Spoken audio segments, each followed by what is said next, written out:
We are watching the Hill because we're gearing up for a big day in Washington. Congress is back in action and lawmakers looking at a rather full plate, including a vote expected today in the Senate on the Keystone Pipeline project. Republican Senator Lindsey Graham out of South Carolina with me now from the Hill. How are you, Senator? And good morning to you. We have not spoken since the election. We got a lot of things to go through here quickly, okay? Because the American people want to know what a Republican Senate is ready to do.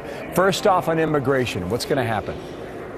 Well, I think the House is going to have to not capitulate to the executive order if he does it, but not overreact. You don't want to impeach the president, but I think you can defund that part of the federal government that would implement the executive order if he goes down that road and fund the rest of the government.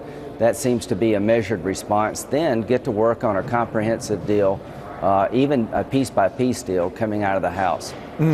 It seems, though, when you hear Republicans talk about this, they don't want to get the blame for any slowdown or shutdown or even taking money away. Is that dangerous, or where are you on that? It would be dangerous if we shut the government down in reaction to the executive order. It would be dangerous if we tried to impeach the president. I think what would make sense to a lot of Americans is to defund that part of the government that he would need to enforce the executive order and keep everything else open, focusing on the issue. Okay, all right, now to Obamacare. You're going to have, what, 53, maybe even 54 Republican senators come January. What will you do on that piece of legislation? Let's use a budget reconciliation process, if possible, to repeal the entire law. That probably will not get through President Obama. Then take the law apart, try to change the definition of part-time work back to 40 hours so people won't lose hours at work. Repeal the medical device tax. 17 Democrats are willing to do that. Strategically go after components of the law and come up with our own view of what health care should look like. Can any of that survive a veto?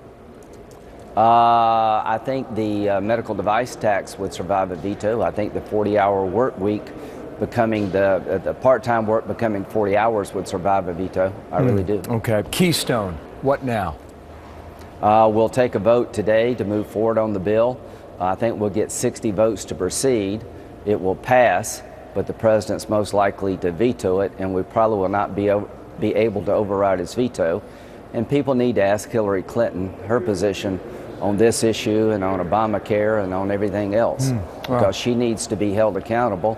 If she's seeking the office as a Democrat, does she agree with this president? Well, Senator Mary Landrieu is fighting for this Keystone thing hard, and she's fighting for a job as well. Earlier today, it was said that there were only 59 votes. You're now saying there are 60, which is the critical number. I've heard the chief proponents of the bill believe they have 60. Mary Landrieu and John Hoeven say they have 60. We'll know in a few hours, and even if we do get 60, I think the president will veto the legislation and we will not be able to override the veto, but we'll try it again next year, and we need to get Democrats on record throughout the country, particularly Hillary Clinton, as to what she would do. Iran, what's the expectation with talks beginning today? The deadline is the 24th, which is next week. My fear is that we're going to give away the farm to Iran. We're going to give them an enrichment capability, just like we did with North Korea, with the theory being the UN will watch over it and can control it to make sure it can never be turned into a weapons program, and you get the exact same outcome you did in North Korea. A small program monitored by the UN that one day resulted in the nuclear weapons in the hands of North Korea. I fear the same outcome here. Well, more to come. Senator, thank you. Appreciate your time. Lindsey Graham, busy day today. Thank you, sir. Martha.